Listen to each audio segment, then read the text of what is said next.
Assalamualaikum warahmatullahi wabarakatuh.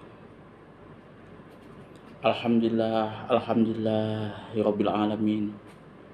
Innal hamdalillah nahmaduhu wa nasta'inuhu wa nastaghfiruh wa na'udzubillahi min syururi anfusina wa min sayyiati a'malina.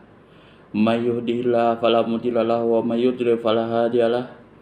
Asyhadu an la ilaha illallah wa asyhadu anna Muhammadan abduhu wa rasuluh. Allahumma sholli ala sayyidina Muhammad wa ala ali sayyidina Muhammad kama shallaita ala sayyidina Ibrahim wa ala ali sayyidina Ibrahim wa barik ala sayyidina Muhammad wa ala ali sayyidina Muhammad kama barakta ala sayyidina Ibrahim wa ala sayyidina Ibrahim fil alamin innaka Hamidum Majid. Rabbi shrah li sadri wa yassir li amri wahlul 'uqdatam min lisani yafqahu qawli. Amma ba'du. Pada kajian kali ini kita akan membahas kitab Fathul Qorib, bab tentang fardu-fardunya wudu. Nah, fardu-fardu wudu di sini saya akan menjadi beberapa part video ya, part bagian pembahasan supaya durasinya tidak terlalu molor dan teman-teman bisa fokus pada pembahasannya. Karena di sini nanti akan dibahas secara detail, panjang lebar seperti itu. Jadi kalau misalkan teman-teman durasinya terlalu panjang, takut-takut nanti teman-teman nggak fokus, ujung-ujung salah pengertian. Jadi saya bagi menjadi dua. Saya jadi beberapa video nanti, insya Allah supaya fokus ya ininya pembahasannya. Faslun fi furudil wudu'i. Faslun fi furudi wudu'i. Pasal yang menerangkan tentang fardu-fardunya wudu. Wahwa, yang mana wudu ini, wahwa di sini domirnya kembali kepada wudu, yang mana dia di sini maksudnya adalah wudu. Bidomil waw, dengan domahnya waw. Wudu ya, wudu itu wawunya tadi berharokat domah. Fil ashhuri, menurut pendapat yang masyhur, ismun li fi'li, adalah isim untuk sebuah pekerjaan. Wa huwal muraduhuna, dan inilah yang dimaksud pada pembahasan ini nantinya. Wa bi fathil waw, dan adapun dengan fathahnya waw adalah ismun lima yutawaddau bihi, adalah nama bagi sesuatu yutawaddau, yang sesuatu benda yang dibuat atau yang digunakan untuk berwudu. Bihi tadi dengan isim, dengan nama. Wa yashtamilul awwalu, dan pengertian yang pertama ini mengandung ala furudin wa sunanin, atas fardu-fardu dan sunah-sunahnya tadi. Jadi pengertian wudu di sini itu mencakup fardu-fardu dan sunah-sunahnya wudu tersebut. Wa dzakara al-musanniful furuda, dan musannif kitab ini menyebutkan fardu-fardu wudu ini fi qaulihi, di dalam perkataannya, wa furudul wudu'i, dan fardu-fardunya wudu itu sittatu asya'in, ada 6 perkara. Ahaduha, yang pertama, an-niyatu, adalah niat. Wa haqiqatuha, dan hakikatnya niat tersebut syar'an secara syara adalah qasdu syai' muqtarinan bi fi'lihi, menginginkan sesuatu yang berbarengan atau beriringan bi fi'lihi dengan perbuatannya. Fa in taraha anhu summiya azman. Kalau seumpamanya taraha tidak disertai dengan perbuatan tersebut, bi fi'lihi dengan pekerjaannya, anhu an fi'lihi dari pekerjaannya, sumya maka dinamakan azman, cuman sebagai azam saja, usaha saja seperti itu. Wa takunu niyatu, dan adapun niat tadi indal ghuslil awwali juz'im minal wajhi.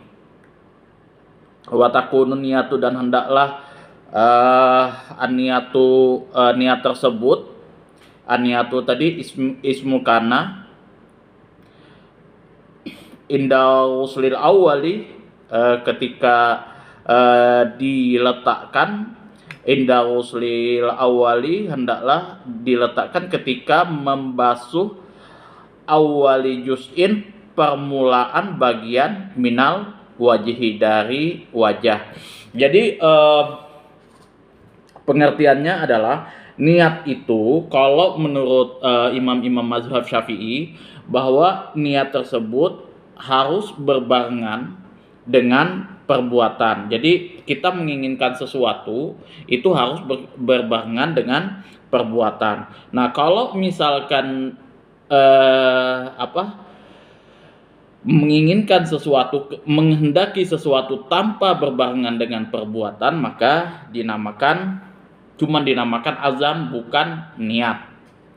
Nah, sedangkan niat ini wajib hukumnya dan masuk dalam fardunya wudu. Ada juga ulama yang berpendapat bahwa niat sudah masuk pada azam itu sendiri. Karena apa?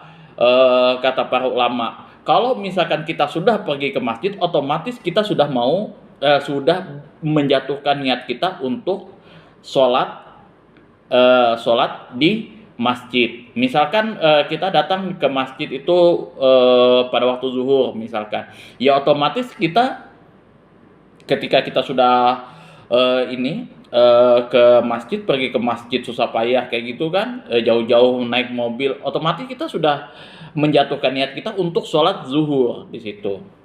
Nah, jadi adapun niat yang itu ya cuma sebagai sunnah saja, dan kita sudah jatuh di situ, sudah melaksanakan salah satu fardunya sholat atau fardunya wudhu tersebut.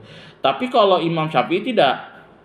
Nah, niat adalah menginginkan sesuatu yang harus berbarengan dengan suatu pekerjaan itu tadi. Nah, meletakkan niat tersebut ketika pada waktu membasuh bagian dari wajah. Jadi ketika kita membasuh bagian dari wajah di sini, maka disinilah posisi kita meletakkan niat nawaitul wudu'a li raf'il hadasil asghari fardholillahi ta'ala, berbarengan dengan menyapu,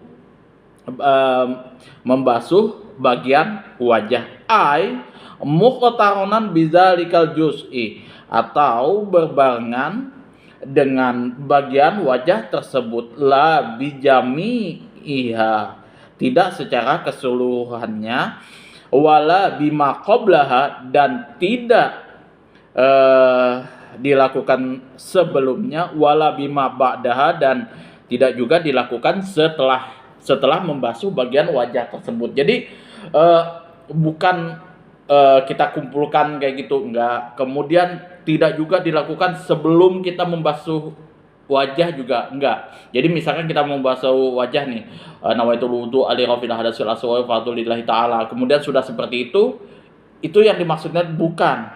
Nah, yang dimaksud niat adalah berbarengan dengan membasuh wajah, bukan sebelumnya dan bukan pula sesudahnya. Fayanwiyal mutawaddi'u inda ghusli ma dzukira raf'a hadasin min ahdasihi, dan wajib berniat, fayanuya dan maka wajib berniat al mutawadi'u bagi orang yang berwudu inda ghusli ketika hendak mandi, ketika mandi, madzukira disebutkan raf'i hadasin min ahdasihi, menghilangkan hadas dari hadas-hadasnya. Misalkan seperti ini, kalau kita mandi junub ya, kalau kita mandi junub kayak gitu kan, setelah kita mandi itu kan ada wudhu. Nah, pada saat kita mandi niat seperti itu, nah kita begini, nawaitul wudhu ali raf'il hadasi minal ahdasi, seperti itu. Hendaklah disebutkan seperti itu. Au yanwiya istibahata muftaqirin ila wudu'i, atau berniat mengerjakan fardu-fardu, berniat mengerjakan fardu-fardu ila wudu'in, dari yang wudu saja, seperti itu, mengerjakan berniat mengerjakan fardu-fardu dari wudu.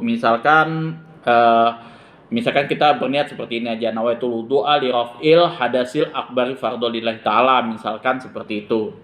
Atau kalau misalkan wudu biasa, nah nawaitul wudu'a li raf'il hadasil asghari, hadas kecil. Kalau misalkan kita habis junub itu kan hadas besar. Itu. Atau yanwiya fardhol wudu'i, atau berniat fardunya wudu. Nah, nawaitul wudu'a li rafil hadasil asghari fardhol lillahi ta'ala. Awil wudu'a faqat, atau wudunya saja. Awit toharoti anil hadasi, atau berniat bersuci dari hadas-hadas. Nawaitul wudu'a li toharoti anil hadasi, seperti itu bisa juga. Tapi biasa kalau yang populer itu kalau misalkan kita mandi junub, nawaitul ghusla li raf'il hadasil akbari fardhu lillahi ta'ala. Nah, kalau misalkan kita pas setelah itu wudu, maka niat kita adalah nawaitul wudu'a li raf'il hadasil akbari fardhu lillahi ta'ala, karena kita habis melakukan hadas besar. Nah, kalau kita wudu, nawaitul wudu'a li raf'il hadasil asghari fardhu lillahi ta'ala.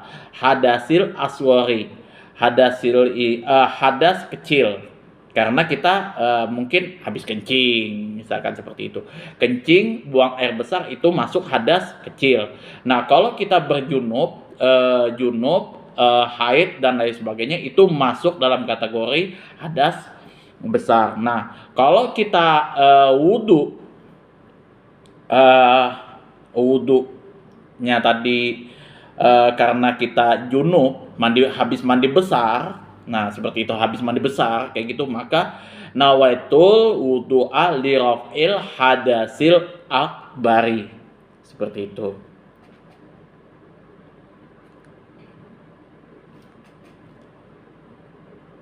Atau bisa juga misalkan nawaitul wudu'a li raf'il hadasi minal ahdasihi, dari hadas-hadasnya, itu bisa.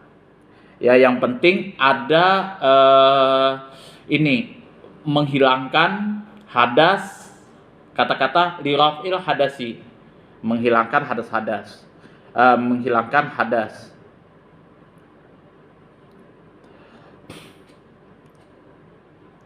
Fa illam yakul anil hadasi lam yasihha.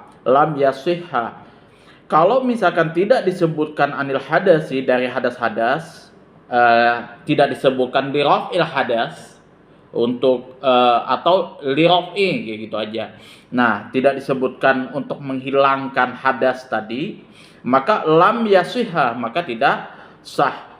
Fa idza nawa ma yu'abbaru min hadhihi niat, Maka oleh sebab itu hendaklah kita berniat yu'abbaru dikerjakan min hadhi niat sebagaimana biasa.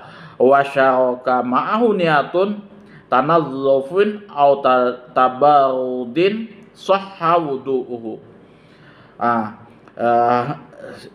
Dengan niat yang seperti biasa, yang mana berbarengan dengan berniat untuk membersihkan atau mensucikan dari hadas-hadas, sahha wudu'uhu, maka wudunya sah. Jadi misalkan kita gini, nawaitul wudu'a fardhu lillahi ta'ala, li raf'il hadasilnya tadi tidak disebutkan, maka wudunya, niat wudunya tidak sah, maka wudunya pun juga tidak sah.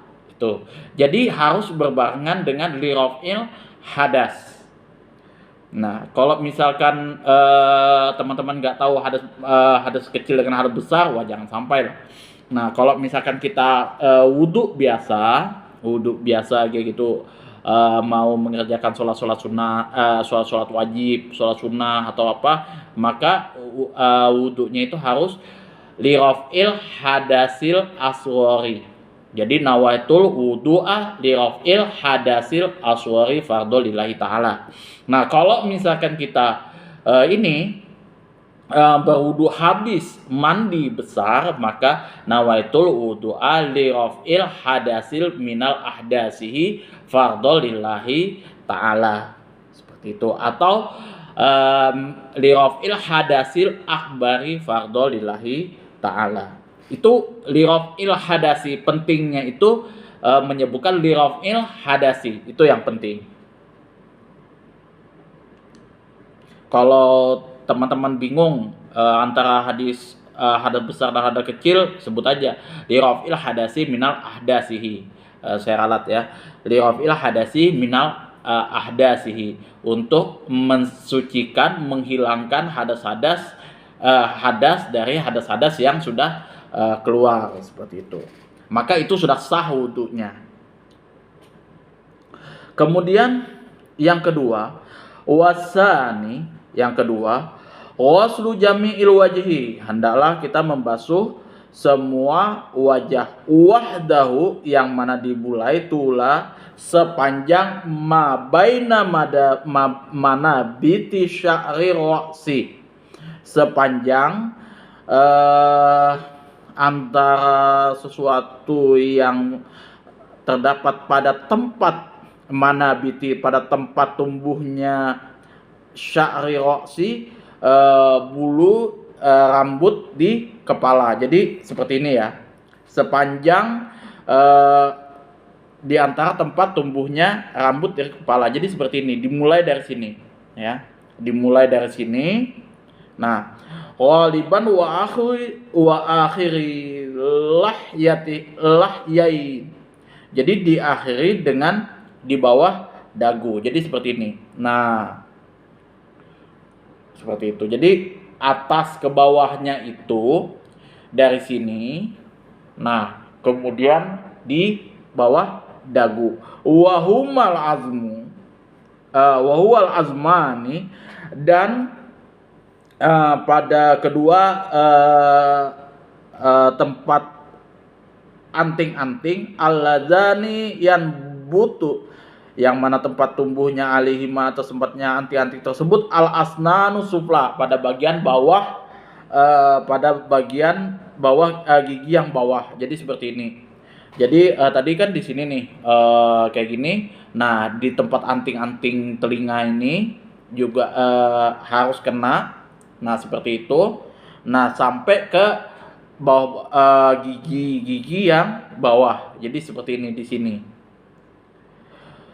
Wa yajma'u muqaddamuha fi dzaqfi wa mu'akhkhama fil udhuni, dan dibasuh secara keseluruhan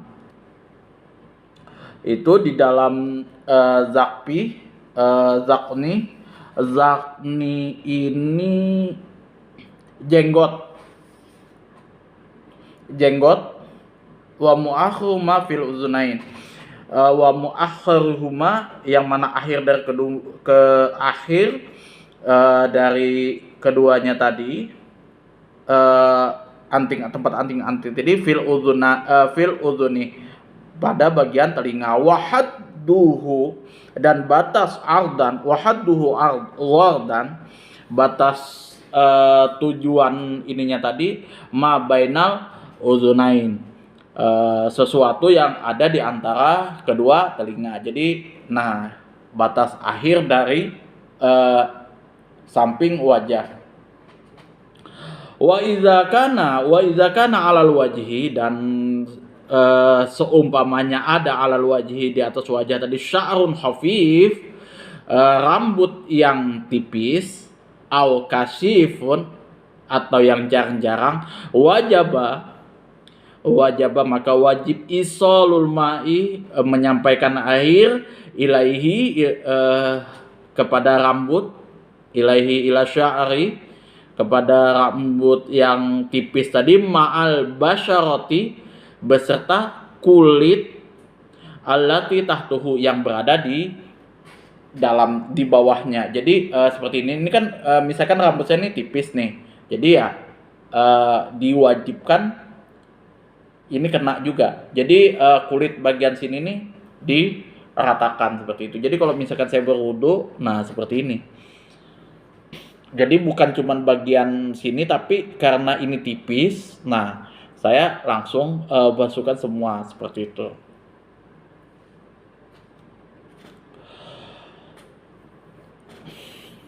Wa amma lahyatuhu rajuli, dan kalau seumpamanya wa amma lihyatu rajuli, dan seumpamanya ada terdapat jenggot arojuli bagi seorang laki-laki, al-kasifatu yang tebal, bi alam yang mana seumpamanya lam yaro tidak dapat dilihat, al-mukhatibu orang yang berbicara, basyarotaha kulitnya, min khilaliha dari hadapannya. Misalkan saya punya jenggot nih, jenggotnya tebal. Ukuran dari tebalnya jenggot itu, kalau menurut kitab Fathul Qorib ini, kalau misalkan orang yang berbicara di hadapan kita tidak bisa lagi melihat kulit yang bagian jenggot ini, maka di sini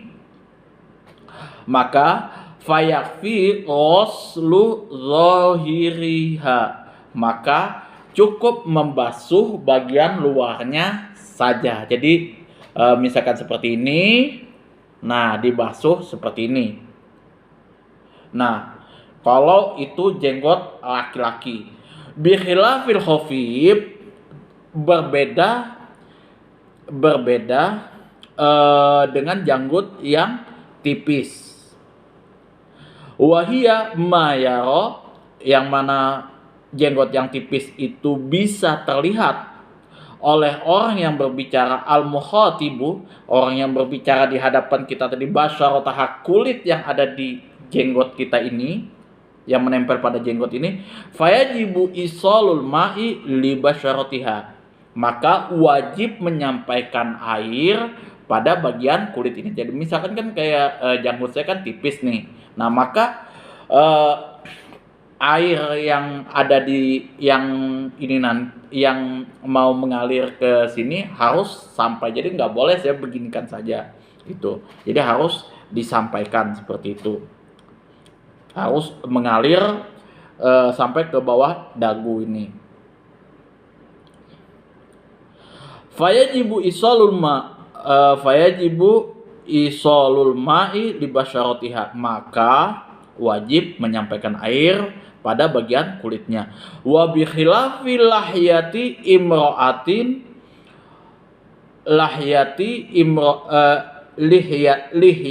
imra'atin wa hunsa, maka dan berbeda pula bagi jenggot imra'atin perempuan, wa hunsa dan banci.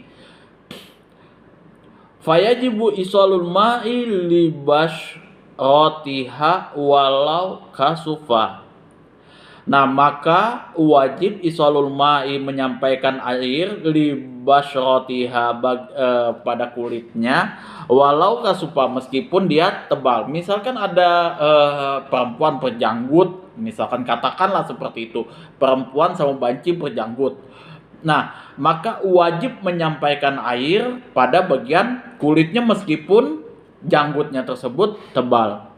Wala budda ma'arusli, dan tidak boleh tidak ma'arusli bersamaan dengan itu membasuh wajah min rosli juz'im min rosli, membasuh wajah pada membasuh wajah min rosli juz'in, dari membasuh bagian-bagian pada kepala, wa raqabati dan leher, wa matah tazakfi dan sesuatu yang berada di bawah janggut itu sendiri. Jadi tidak boleh tidak, di sini disebutkan di dalam kitab ini tidak boleh tidak kita membasuhnya tadi bagi perempuan dan banci tadi, dibasuh semua berbarengan dengan wajahnya tadi. Nah, kalau misalkan dia punya yang tebal kayak gitu, ya nggak bisa dia beginikan saja. Jadi semua harus dibasuh berbarengan dengan membasuh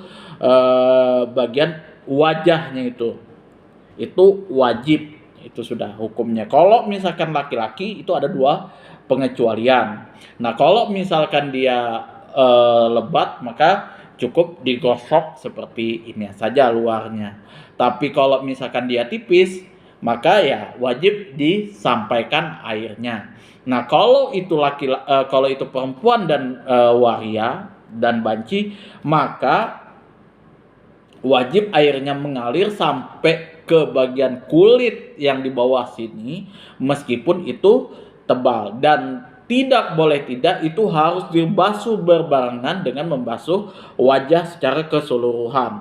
Jadi kepala di sini telah sampai bagian leher dan bawah janggutnya itu sendiri harus dibasuh seperti itu. Nah, itu bagian dari membasuh wajah. Jadi di sini kalau untuk masalah wudhu memang ditekankan betul-betul di dalam kitab Fathul Qorib ini. Jangan sampai kunci daripada kita beribadah itu sendiri malah melenceng, kemudian kurang begitu kita perhatikan, dan akhirnya itu nanti ujung-ujungnya sholat kita tidak sah seperti itu. Jadi mungkin itu saja yang bisa dapat saya sampaikan. Apabila ada salah kata yang keluar dari ucapan saya minta maaf yang sebesar-besarnya.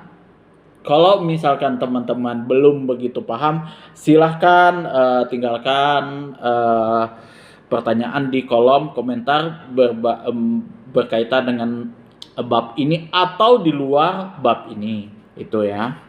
Akhirul kalam, wabillahi taufiq wal hidayah. Assalamualaikum warahmatullahi wabarakatuh.